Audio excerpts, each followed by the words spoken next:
नमस्कार, स्वागत है आप सभी लोगों का। ये है साल का 229वां दिन और सुबह के 9 बज रहे हैं। अभी आप देखना शुरू कर चुके हैं दिल्ली एनसीआर हरियाणा पर दिल्ली वाला रेडियो टीवी। मैं हूं आपके साथ पूजा खंडूरी और मैं हूं आपके साथ बिशन शर्मा। हम एक बार फिर से हाजिर हैं आपके सामने हमारे खास कार्यक्रम दिल्ली वाले रेडियो टीवी के साथ। हमारे इस खास कार्यक्रम में आपको खबर मिलेगी रेडियो और टीवी के गजब कॉम्बिनेशन के साथ, अनोखे लहजे और अलग अंदाज में, जहां आपको खबर हम सुनाएंगे भी और वो खबर हम आपको दिखाएंगे भी।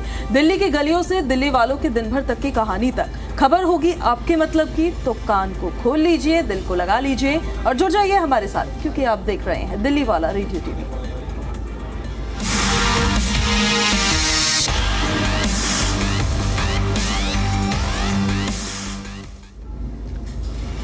चलिए तो बसंत, दिल्ली वालों के लिए खास प्रोग्राम है ये और दिल्ली एनसीआर के लोगों के लिए ही अब एक बहुत महत्वपूर्ण खबर थी जो कल निकलकर सामने आई। एक बहुत बड़ा इवेंट हुआ है, दिल्ली एनसीआर का चेहरा अब बदल रहा है, जहां एक और द्वारका एक्सप्रेसवे से दिल्ली और गुरुग्राम के बीच में दूरी घट रही है, तो वहीं अब उससे जुड़ गया है दिल्ली का एक नया मेगा प्रोजेक्ट भी, अर्बन एक्सटेंशन रोड 2 यानी कि UER2।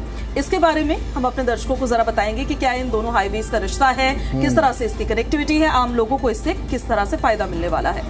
बिल्कुल, तो आइए आपको बताते हैं कि द्वारका एक्सप्रेसवे जो कि दिल्ली से गुरुग्राम तक एक हाई स्पीड एक्सप्रेसवे है, जिसका फ़ायदा यहाँ पे स्थानीय लोगों को मिलेगा और साथ ही कनेक्टिविटी का एक जो इशू अभी तक रहता था, जाम की समस्या देखने को मिलती थी, तो अब वो देखने को नहीं मिलेगी। और UER2 जो कि उत्तर पश्चिमी दिल्ली को एयरपोर्ट और साउथ दिल्ली से जोड़ने वाला 75 किलोमीटर लंबा एक नया कॉरिडोर है, जिसका फ़ायदा पूरा मिलने वाला है। बिल्कुल, और इन दोनों का मिलन होता है द्वारका सेक्टर 21 और 25 के पास। मतलब अब एक हाईवे से दूसरे पर आसानी से सफर कर सकते हैं आप। अगर आप रोहिणी या फिर नरेला या फिर मुकरबा चौक से गुरुग्राम जा रहे हैं तो NH8 की भीड़ भाड़ को आपको भूल ही जाना है। अब आपको भीड़ भाड़ नहीं मिलने वाली है, जाम से आपको निजात मिलने वाला है। UER2 से होते हुए आप सीधे द्वारका एक्सप्रेस वे पकड़ सकते हैं, वो भी बिना किसी जाम के और बिना किसी रुकावट के। बिल्कुल, और 11,000 करोड़ की लागत से ये जो प्रोजेक्ट है वो पूरा हुआ है। पूजा बेहद ज़्यादा ज़रूरी है प्रोजेक्ट, क्योंकि जाम की समस्या हम देखते हैं कि दिल्ली गुरुग्राम रोड पर किस तरीके से रहती है। और अब अगर मैं उदाहरण के तौर पर रोहिणी से अगर मुझे गुरुग्राम जाना है, तो अब जैसे कि आपने बताया कि जो मेरा पुराना मार्ग था वो अब छोड़ के UER2 हम ले सकते हैं, जिससे जो सफ़र है वो बेहद ज़्यादा आसान हो जाएगा और एयरपोर्ट की कनेक्टिविटी बहुत ज़्यादा इससे सुधरेगी। यानी कि अगर आप हरियाणा की तरफ से अब आपको जाना है इंदिरा गांधी इंटरनेशनल एयरपोर्ट, तो उसके लिए भी अब कुछ ही मिनटों का समय लगेगा, जहां तक पहले अब 2 घंटे का समय लगता था, 2 से ढाई घंटे का, लेकिन अब बहुत कम समय इसमें लगने वाला है। बिल्कुल, और पहले दिल्ली से गुरुग्राम या फिर एयरपोर्ट तक जाने में, वहां पहुंचने में 1 से 1.5 घंटा लगता था, लेकिन अब नए टनल्स बने हैं, अब एलिवेटेड रोड्स बनी है, हाई स्पीड लेन बनी है और ये दूरी जो सिमट के है ना, सिर्फ आप सोचिए 1 से 1.5 घंटा लगता था, सिर्फ 20 से 30 मिनट की दूरी अब रह गई है। हाँ। किसी सपने से कम नहीं लगता है ये दिल्ली एनसीआर में ट्रैफिक की अगर बात करें तो। सिर्फ सफर ही नहीं बल्कि इस कनेक्टिविटी का असर जमीन की कीमतों पर भी वहां पड़ रहा है। इसके बारे में भी हमें अपने दर्शकों को बताना चाहिए। जहां पर 4 साल पहले फ्लैट जो मिल रहा था लगभग 1 करोड़ 80 लाख रुपए तक का मिल रहा था, हाँ। वो प्रॉपर्टी अब 4 करोड़ के करीब बिक रही है। अब सोचिए कितना हाइक हुआ है यहाँ पर, क्योंकि लोग वहां रहना चाहते हैं जहां पर पहुंच आसान हो, जहां पर भविष्य चमकदार हो। तो ये तो देखिए दिल्ली एनसीआर का नया हाईवे हब हमने आपको बताया, द्वारका एक्सप्रेसवे और UER2 का जो महामिलन है, यहाँ रफ्तार, विकास और निवेश का जबरदस्त मौका अब देखने को मिल रहा है। मैं चाहूंगी कि आप हमारे दर्शकों को अब ये भी बताएं कि इसकी कनेक्टिविटी किस तरह से है, कहां से कनेक्टिविटी है। सबसे पहले द्वारका एक्सप्रेसवे की जो कनेक्टिविटी है, जो लंबाई आपको बताएं कि 29 किलोमीटर से 29 किलोमीटर, और रूट जो है वो दिल्ली के द्वारका से शुरू होकर गुरुग्राम के सेक्टर 83-84 तक जाता है। इससे पहले यहाँ अगर जाना होता था तो बेहद जाम का सामना करना पड़ता था, जाम में आप फंस जाते थे, आपके 2 से ढाई घंटे कब व्यर्थ हो जाते थे, लोग एक्स्ट्रा टाइम लेकर पहले चलते थे।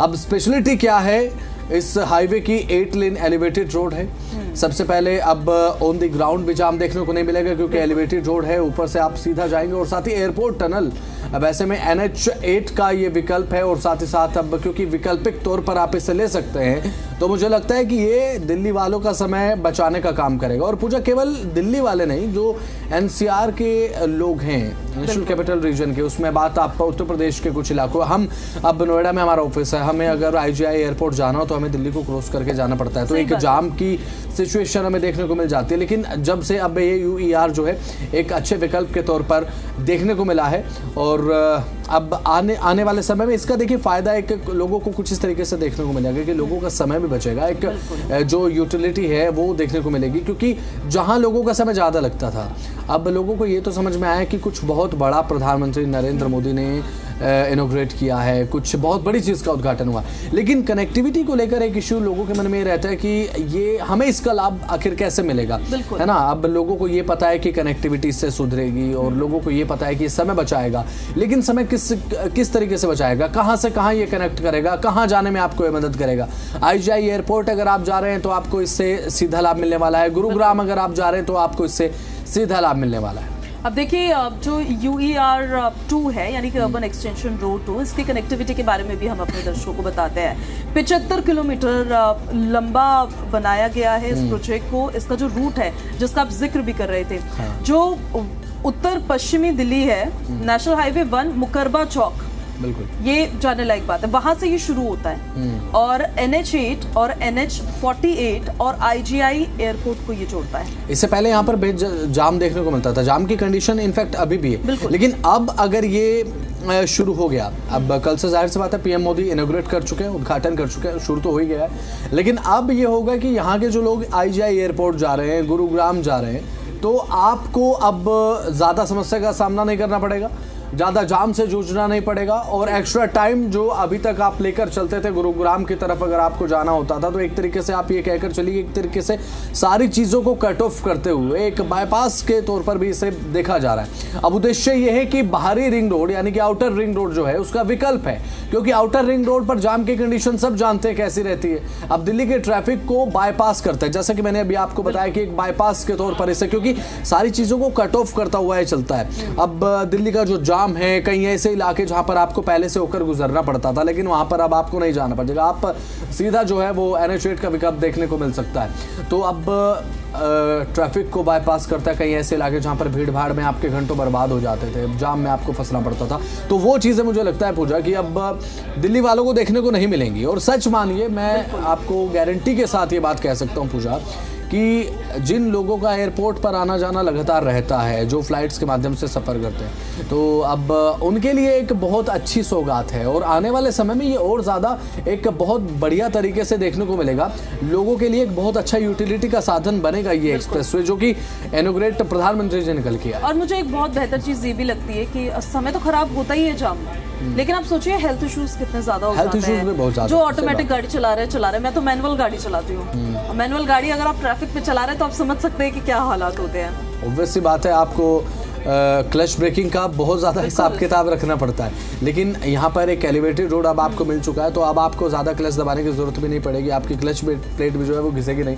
तो खबरों में आगे बढ़ते हैं, ये तो हमने बताया कि अभी तक किस तरीके से फ़ायदा आपको मिल सकता है। ये जो प्रधानमंत्री नरेंद्र मोदी ने एलिवेटेड रोड का उद्घाटन किया है, 2 परियोजनाओं का 11,000 करोड़ की लागत आई है, किसके लिए? आप ही के लिए, ताकि आपका समय बचे, आप ट्रैफिक से बचे।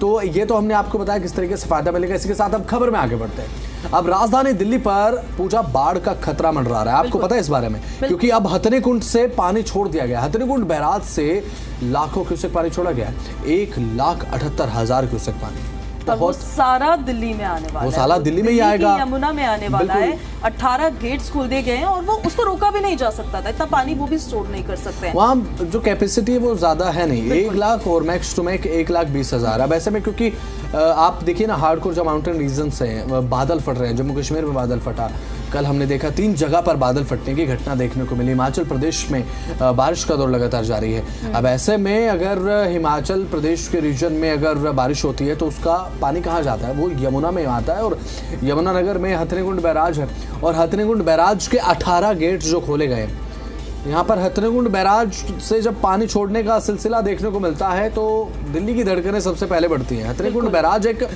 कहें कि एक बहुत बड़ा खतरा।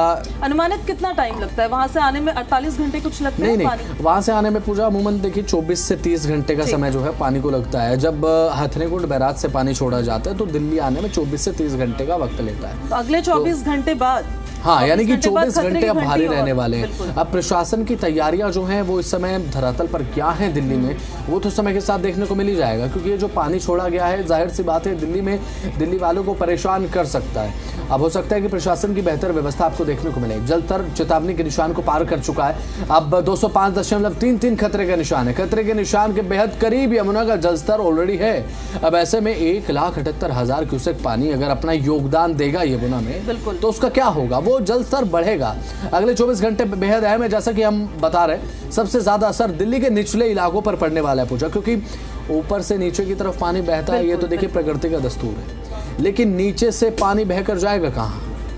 वो लोगों के घरों में जाएगा, ये भी दस्तूर है। और वो कौन कौन से एरियाज है वो भी हम जरा आपको बताते हैं। इलाके कौन कौन से? निचले इलाके, यमुना पार का जो इलाका है वो इलाका इसमें आता है। वहाँ पर आपको अलर्ट रहने की जरूरत है थोड़ा। जो मजनू का टीला इलाका है, ये मजनू, हाँ, मजनू का टीला आपने नाम लिया। मैं 2022 का जिक्र करूँ, उस समय कश्मीरी गेट के मैं कश्मीरी गेट के पास से सफ़र तय कर रहा था, मुझे अभी भी याद है। और जो लोग हैं वो फ्लाईओवर पर खड़े होकर पूजा नीचे देख रहे थे कि क्या तालाब बना हुआ है, क्या जो रोड है वहाँ पर गाड़ियाँ बिल्कुल आधी डूबी हुई थी। जो विंडशील्ड है ना आपकी गाड़ी की, वो पूरी डूब जाएगी। इस तरीके का वहाँ पर नज़ारा देखने को मिल रहा था। और लोग पुल पर खड़े हुए थे, लोग देख रहे हैं कि दिल्ली में क्या चल रहा है। बिल्कुल एक मिनी फ्लड की कंडीशन उस समय बन गई थी जब यमुना का जलस्तर बढ़ा था। और दिल्ली वालों के लिए एक अहम खबर ये भी है कि 206 के आसपास ये जो है वो पहुंच सकता है। 206 एक ऐसा स्तर यमुना में माना जाता है पूजा। जब 206 के आसपास ये यमुना का जलस्तर पहुंचता है तो होता ये है कि यमुना जो है वो दो तट के बीच में बहती है, दोनों तरफ किनारे होते हैं। जब 206 होता है तो जो पानी है वो ओवरफ्लो करने लगता है, वो दोनों तरफ निकलने लगता है। तो दोनों तरफ एक बहुत बड़ा खतरा रहता है बाढ़ का कि फ्लड कंडीशन उत्पन्न हो सकती है। और 208 एक ऐसा है जहां पर हैवी फ्लड का जो एक अलर्ट है वो मिल जाता है और बाढ़ के लिए प्रशासन को तैयार रहना पड़ता है। इसी वजह से प्रशासन इसको लेकर तैयारी कर भी रहा है, बट ऑन ग्राउंड देखते हैं कि वो कितना ज्यादा सक्सेसफुल हो पाते हैं अपनी तैयारियों में। अब मैं क्योंकि इलाकों का जिक्र कर रही थी, मजनू के टीला के साथ लोहे का पुल भी है, कश्मीरी गेट जैसे क्षेत्र है जहाँ जो बाढ़ की चपेट में आ सकते हैं। प्रशासन अब अलर्ट मोड पर है, राहत टीमें भी तैनात है और लोगों को निचले इलाकों से हटाया भी जा रहा है, उनको बताया भी जा रहा है। लेकिन आपको क्या करना है? आपको अफवाहों से बचना है फिलहाल। हाँ, अफवाह क्योंकि बहुत ज्यादा फैलती है। कई ऐसे शरारती तत्व होते हैं जो ऑलरेडी ये बता देते हैं कि बाढ़ आ गई है दरअसल। बिल्कुल, इसी वजह से सरकारी दिशा निर्देश जो आपको मिलते हैं, आपको सिर्फ उनका पालन करना है, क्योंकि वो आपके लिए काम कर रहे हैं। अगर जल स्तर ऐसे ही बढ़ता रहा तो हालात बिगड़ सकते हैं। और हम भी अपील कर रहे हैं कि इन इलाकों में जो लोग रहते हैं कि आप सतर्क रहें और आप लोग सुरक्षित रहें। बिल्कुल। और जी दिल्ली एनसीआर हरियाणा आप देखते रहिए, क्योंकि सरकार की तरफ से जो भी एडवाइजरी दी जाती है वो सबसे पहले आपको जी दिल्ली एनसीआर हरियाणा पर मिलने वाली है, क्योंकि सबसे पहले खबर दिल्ली की हम बताते हैं। बिल्कुल। और चलिए, ये तो यमुना के जलस्तर को लेके हमने खबर दी है अपने दर्शकों को। स्वास्थ्य से जुड़ी हुई एक बहुत अहम खबर दे देते हैं आप। अब देखिए, बरसात का मौसम होता है तो बारिश तो होगी, लेकिन फिर बीमारियां भी उत्पन्न होती है, क्योंकि पानी इकट्ठा होता है ना। जो डेंगू मलेरिया की बीमारियां होती है बहुत ज्यादा इसके मरीज देखने को मिलते हैं। और एक बार इसने इस बार फिर से चिंता बढ़ा भी दी है, क्योंकि अभी फिलहाल कुछ आंकड़े जो हमें मिले हैं वो हम जरा आपको बताते हैं। जुलाई 2025 तक डेंगू के 277 और मलेरिया के 124 मामले सामने आ चुके हैं। यह आंकड़े पिछले कई वर्षों के मुकाबले में सबसे ज्यादा है। मानसून के चलते जल भराव और गंदगी से मच्छर तेजी से पनप रहे हैं, जिसका मैं जिक्र भी कर रही थी। अकेले जुलाई में मच्छर प्रजनन के 9000 से ज्यादा नए स्थल मिले हैं। अब ऐसे में सबसे पहली बात मेरी दिमाग में मेरी सब यही आती है पूजा कि अब अगर डेंगू मलेरिया के केसेस बढ़ रहे हैं, अब जाहिर सी बात है अस्पतालों में मरीज बढ़ेंगे। अस्पतालों की क्या तैयारियां हैं अब ये भी देखने की बात है, लेकिन हमें ये चाहिए कि आप अपने निजी स्तर पर आप अपना बचाव कर सकते हैं। सबसे पहले जो डेंगू का जो मच्छर है वो पनपता है साफ पानी में। अगर आपके आसपास देखिए गंदा पानी तो राजधानी दिल्ली में स्टोर होता ही है आपके पास, उसको आपको ढूंढने की जरूरत नहीं पड़ेगी, कहीं ना कहीं आपको गंदा पानी मिल ही जाएगा अपने आसपास। वहाँ तो मच्छर पनपते ही, लेकिन डेंगू का जो मच्छर है पूजा वो साफ पानी में पनपता है। अपने आसपास साफ पानी इकट्ठा ना होने दें। और डेंगू के जो केसेस बढ़ रहे हैं पूजा, अब मुझे लगता है कि ज़्यादा एक्स्ट्रा अलर्ट होने की, एक्स्ट्रा फोकस्ड होने की भी लोगों को ज़रूरत है, क्योंकि इस समय में अगर आप अलर्ट नहीं रहेंगे, और डेंगू तो एक ऐसी बीमारी, अगर आपको डेंगू हो गया तो आप मान कर चलिए आपके कम से कम 15 से 20 दिन अस्पताल में जाने वाले, और वो हालत हो जाती है, डाउन हो जाते हैं, प्लेटलेट्स आपके बिल्कुल हजारों में पहुंच जाती है, बिल्कुल बिल्कुल बहुत कम हो जाते हैं, और आपकी जो जान है वो खतरे में पड़ जाती है। क्योंकि पता है, देखिए डिपेंड करता है कि हर इंसान का इम्यूनिटी सिस्टम एक अलग लेवल का होता है, किसी का स्ट्रांग होता है, किसी का वीक होता है, और किसी का बहुत ही वीक होता है। तो इस वजह से आपको बहुत ज्यादा ध्यान रखने की जरूरत है। अब देखिए, दिल्ली नगर निगम ने फॉगिंग और लार्वा नष्ट करने के लिए बड़े पैमाने पर अभियान भी शुरू कर दिया है। अब कोई प्रॉब्लम आती है तो प्रशासन भी अपना काम करता है। मुख्यमंत्री ने भी चेतावनी दी है कि अब 2 बार चेतावनी के बाद चालान काटा जाएगा, यानी कि स्पेशली जो विशेषज्ञ हैं वो ये सलाह दे रहे हैं कि घरों में पानी को जमा ना होने दें, जिसका आपने जिक्र किया। क्योंकि अब देखिए, कुछ लोग एसी का इस्तेमाल करते हैं, लेकिन कुछ लोग कूलर का भी इस्तेमाल करते हैं, और मैंने ये चीज देखी है कई बार प्रशासन निगम की तरफ से घरों में जाकर चेक किया जाता है। हाँ, चेक किया जाता है कहाँ पानी जमा है, हाँ, ज्यादा टाइम से तो नहीं स्टोर हो रहा है, तो इसका आपको पूरा ध्यान देना है। आस्तीन के कपड़े आप पहन सकते हैं। अब ये तो हम वो बता रहे हैं जो विशेषज्ञों ने बताया कि आप बच कैसे सकते हैं अगर डेंगू की बीमारी से आपको बचना है। मॉस्किटो रेपेलेंट जो होता है उनका इस्तेमाल कर सकते हैं, जैसे ऑडोमोस जैसी चीजें होती है। स्पेशली जब आप मच्छरों के बीच में कहीं पर जा रहे हैं, अपने घरों में सफाई का बहुत ध्यान रखिए। आपको पता है कि आपके आसपास बहुत मच्छर हैं, तो अपने घर में जब आप रात को सोने जा रहे हैं, मौसम ऐसा भी है ना कि स्प्रे डाल लीजिए, सारे मच्छर खत्म। हाँ, लेकिन ये मौसम एक ऐसा भी है ना पूजा कि मच्छर तो पनपते ही हैं, क्योंकि आप अपने घर में कितने भी सफाई रख लीजिए, लेकिन घर के बाहर एक साफ सफाई मेंटेन करना एक ज़्यादा चैलेंजिंग टास्क हो जाता है। जब बारिश होती है, थोड़ा सा भी पानी अगर कहीं भर जाए तो देखिए वहाँ पर मच्छर तो पनपेंगे। तो आप अपने निजी स्तर पर अपने घर को साफ सुथरा रखिए, क्योंकि ज़्यादा समय कोई भी घर में बिताता है, कोई भी बाहर निकलता है तो आप जो मॉस्किटो रेपेलेंट है आपने बताया कि वो लगा कर निकल सकते हैं, वो अप्लाई करके निकल सकते हैं, और घर में साफ सफाई का ध्यान रखिए, सब अच्छी बात है। और अब ऐसे में डेंगू का खतरा जब बढ़ रहा है, और इसको आप हल्के में नहीं ले सकते हैं, इसको आप अदरवाइज नहीं ले सकते हैं। चलिए ठीक है, कोई बात नहीं, मच्छर काट गया क्या होगा, लेकिन इसका एक लॉन्ग टर्म इफेक्ट, क्योंकि अगर आप एक बार डेंगू से ग्रसित हो जाते हैं, डेंगू अगर आपको हो जाता है तो एक जो इम्यूनिटी लॉस है वो आपको देखने को मिलता है। उसके बाद पूजा देखने को ये मिलता है, हेल्थ जो कंडीशंस हैं वो ये कहती है कि मतलब मेडिकल साइंस के हिसाब से मैं बात कर रहा हूँ, क्योंकि मैंने ये पढ़ा है, अगर आपको एक बार डेंगू हो जाता है उसके बाद आपको एक बार इम्यूनिटी लॉस इतना देखने को मिलता है कि आपकी बॉडी प्लेटलेट्स बना नहीं पाती। उसके लिए आपको बाहर से जो प्लेटलेट्स हैं वो लेनी पड़ती हैं, देखने को ये मिलता है। और डेंगू से अगर आप एक बार रिकवर कर भी गए है ना, तो उसके बाद एक इम्यूनोलॉस बोलते हैं इसे, तो उसका खतरा लगातार आपके पास बना रहता है। उसके बाद आपको अगर कोई भी बीमारी अगर हो जाए, जल्दी से पकड़ हाँ, वो जल्दी से पकड़ लेंगे आपको, ये चीज़ रहती है। आपको कभी डेंगू हुआ है? कभी ऐसी नहीं, अभी तक तो ऐसा नहीं हुआ, क्योंकि देखिए मैं बेहद ज़्यादा ख्याल रखता हूँ अपने आसपास साफ सफाई का, क्योंकि अब ऐसे में, क्योंकि मुझे पता है ये अब सीज़न जो है वो इसी तरीके का चल रहा है। इस सीज़न में अगर साफ सफाई नहीं रखी तो वो भारी पड़ सकता है। हो सकता है कि सर्दी में, गर्मी में अगर आप साफ सफाई अपने पास ना रखें तो उस समय कोई ऐसा खतरा ना हो, लेकिन साफ सफाई तो देखिए हमेशा रखनी चाहिए, उसमें आपको फायदा है। लेकिन इस कंडीशन में अगर आप नहीं रखेंगे, बाहर बारिश हो रही है, उमस है, मच्छर पनप रहे हैं, आप अगर साफ सफाई में नहीं रहेंगे तो बीमारियां आपको घेरेंगी। साफ सफाई आपको अपने घर पे भी रखनी है, और आपको इस बात का ध्यान रखना है कि आप बाहर जहाँ जा रहे हैं, अगर आपको ऐसा लगता है कि उस जगह पर ज्यादा मच्छर है, वो एरिया ऐसा है, तो आप बच सकते हैं वहां पर जाने से। हाँ। चाहे ना, या फिर जा रहे हैं तो मॉस्किटो रिपेलेंट यूज करिए, जिसका जिक्र हमने किया है। क्योंकि ऐसा मैं इसलिए कह रही हूँ क्योंकि मैं खुद भुक्तभोगी हूँ। घर में चाहे कितनी भी, बिल्कुल, घर में चाहे कितनी भी साफ सफाई हो, लेकिन आप जब अपने कॉलेज में होते हो तो आप काफी घूमते फिरते हो, आप उस दौरान तो आप ढाबों पर भी जाके खाना खाते हो, उस समय तो ये कोई इतना ध्यान रखता नहीं है, कोई ध्यान नहीं रखता है। लेकिन मच्छर तो उस दौरान भी थे, मच्छर इस दौरान भी है, तो आपको ध्यान रखना है। आपको ऐसा लग रहा है अगर कि मच्छर है तो दूरी बनाइए ऐसी जगह से, मत जाइए। एक दिन नहीं खाएंगे कोई फर्क नहीं पड़ेगा, लेकिन अगर आपको डेंगू हो जाएगा तो आपके बहुत दिन नहीं खा पाएंगे आप, बहुत दिन नहीं खा पाएंगे आप। तो आपको ध्यान रखना होगा इस चीज का, ठीक है। तो ये तो डेंगू की बात हमने करी है। डेंगू मलेरिया के जो केसेस बढ़ रहे हैं, खुद ही सतर्क रहें और खुद ही अपना ध्यान रखें, क्योंकि दूसरा तो क्या ध्यान रखेगा, पहले अपना ध्यान खुद ही रखना पड़ता है इंसान को। अब हम आगे बढ़ते हैं और आपको आपसे जुड़ी हुई एक अहम खबर बताते हैं। अगर आप घर से गाड़ी स्टार्ट करके निकल चुके हैं, या फिर निकलने वाले हैं, या फिर सोच सोच रहे हैं कि गाड़ी में आपको फ्यूल डलवाना है तो घर से निकलने से पहले एक नज़र पेट्रोल डीजल पर भी आप डाल दीजिए। और आज के जो दाम है वो हम आपको बता देते हैं। आज फिर गाड़ी स्टार्ट करने से पहले एक बार पेट्रोल डीजल के भाव आपके स्क्रीन पर आपको नजर आ रहे होंगे। नई दिल्ली में आज पेट्रोल की कीमत 94.77 रुपये प्रति लीटर है। दिल्ली में आज डीजल की कीमत 87.67 रुपये प्रति लीटर है।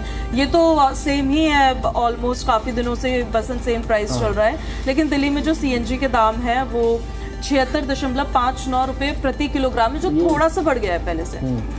ये हालांकि पेट्रोल और सीएनजी में आजकल कोई ज़्यादा फर्क रहा नहीं है पूजा, मुझे लगता नहीं है, क्योंकि फ़र्क कहाँ आता है? फ़र्क आता है एवरेज में। जब आप ऑन रोड निकलते हैं अपनी गाड़ी लेकर, है ना, तो उस टाइम आप जब पेट्रोल डलवाते हैं, सीएनजी डलवाते हैं, आप देखिए 94.77 आपने अभी रेट बताया पेट्रोल का। देखिए ज़्यादा तो है, पिछले कुछ समय में कम तो कीमत नहीं हुई है, लेकिन राहत की बात ये है कि बढ़ी भी नहीं है। अब एक ऐसा एक ये पॉइंट है जहाँ पर अब हम ये तो सोच नहीं रहे कि कम हो जाए। अब लोग, अब कंडीशन ये हो चुकी है पूजा, देखिए जब हम पेट्रोल डलवाने जाते हैं अब हम ये तो सोचते नहीं है कि कम हो जाए, बस हम ये सोचते हैं कि बढ़े ना, बिल्कुल बढ़े ना, कीमत कम ना हो की चाहत तो छोड़ ही दी है। कम होने की ना, अब कम होने की बात तो पब्लिक ने छोड़ दी बिल्कुल कि कम होगा, ऐसा नहीं है। अब इसके बाद अगर ये जो कीमतें हैं वो ना बढ़े, बस यही लोग सोचते हैं। लेकिन सीएनजी के दाम जो हैं वो अब हालांकि पेट्रोल डीजल से तो कम है, लेकिन सीएनजी वालों की अपनी एक अलग परेशानी रहती है। जब पेट्रोल पंप पर आप खड़े रहते हैं आधा घंटा 40 मिनट आपको हो जाते हैं, तो उस समय आप यही सोचते हैं 20 रुपये एक्स्ट्रा देकर आप पेट्रोल डलवाइए और निकलिए। उस समय क्यों अपना टाइम इतना वेस्ट करना है? लेकिन आप फिर एक हफ्ते में उतना ही दाम पे कर रहे हो और 2 हफ्तों में उतना ही दाम पे कर रहे हो, तो उसमें थोड़ा सा फर्क आ जाता है। हाँ, तो वो 40 मिनट तो मुझे लगता है कि लोग फिर वहीं बिताना मुनासिब समझते हैं कि चलिए ठीक है। हाँ, तो ये तो पेट्रोल डीजल की बात हमने की, क्योंकि ये त्योहारी सीजन चल रहा है। पेट्रोल डीजल तो त्योहार हो या ना हो वो तो मजबूरी होती है, देखिए वो डलवाना पड़ता है, क्योंकि आपका वाहन आपको लेकर चलेगा नहीं, वरना आपको अपने वाहन को लेकर चलना पड़ेगा, वो भी पैदल धक्के मारते हुए, है ना। अब सोने चांदी की कीमतों के बारे में दर्शकों को बता देते, क्योंकि त्योहारी सीजन है, कभी ऊपर तो कभी नीचे सोने चांदी की दाम लगातार देखने को मिले। लेकिन सोने ने ज़बरदस्त छलांग लगाई है, 1 लाख रुपए के पार चला गया सोना। राजधानी दिल्ली में आज जो सोने के दाम हैं वो 98,440 रुपये प्रति 10 ग्राम 24 कैरेट के। अब ऐसे में मेकिंग चार्जेस अगर लग जाते तो पूरा ये जो कीमतें हैं वो बढ़ जाती है। अब 1,01,513 रुपये 10 ग्राम ये चांदी की कीमत है ये। और गोल्ड का देखिए अब बिल्कुल जो दाम अभी फ़िलहाल हो गया है वो तो काफ़ी जेब पर असर डालने वाला है। लेकिन गोल्ड की अगर हम बात करें, गोल्ड में थोड़ा कमी देखने को मिली है यहाँ पर। अभी कुछ दिनों पहले से जब हम अपने दर्शकों को बता रहे थे तो हमें खुद भी बताते समय लग रहा था कि अरे गोल्ड के प्राइस कहाँ पहुँच गए हैं। लेकिन अब गोल्ड के प्राइस थोड़े से कम हुए, थोड़ी सी खुशी हुई आपको? मुझे बिल्कुल भी खुशी नहीं हुई है पूजा, क्योंकि 1,01,513 रुपये दाम हो चुके हैं। अब मैं ये सोच रहा हूँ कि सोना खरीदा जाए या ना खरीदा जाए, है ना। और एक मैं जोक पढ़ रहा था, मैंने एक जोक रीड किया कि आने वाले समय में जो लोग हैं वो ये सोचेंगे कि सोना खरीदने के बाद कुछ ऐसा हो जाए कि उंगली में सोने की अंगूठी वेल्ड हो जाए ताकि वो निकल ही ना पाए, ताकि वो गुम ही ना हो। तो इस तरीके के जोक्स जो है वो मेम जो सोशल मीडिया पर देखने को मिलते हैं। अब ऐसे में सोने चांदी की जो कीमत है, सोने की कीमतें लगातार देखने को मिल रही हैं और चांदी की कीमतों में फ्लक्चुएशन देखने को मिल रहा है। तो अगर सोने चांदी की खरीदने का प्लान आप कर रहे हैं, ज्वेलरी की दुकान पर आप जा रहे हैं, तो अपनी जेब भरकर जाइएगा, 2 से 3 लाख रुपए लेकर जाइएगा, क्योंकि उसी समय आप कुछ खरीद सकते हैं। अदरवाइज आप दाम नहीं कम करा पाएंगे, आप केवल ग्राम कम कराएंगे। चलिए, तो ये तो वो तमाम खबरें थी जो आपसे जुड़ी हुई थी, जो आपके लिए जाननी बेहद ज़रूरी है। और ऐसी खबरें हम आपको लगातार रोज़ ही दिखा रहे हैं और रोज़ दिखाते भी रहेंगे। अपनी जिम्मेदारी हम निभा रहे हैं और अपनी जिम्मेदारी आप भी निभाइए। हमारे शो को रोज़ देखते रहिए। फिलहाल इस कार्यक्रम को समय कम है थोड़ा, तो समाप्त करते हैं।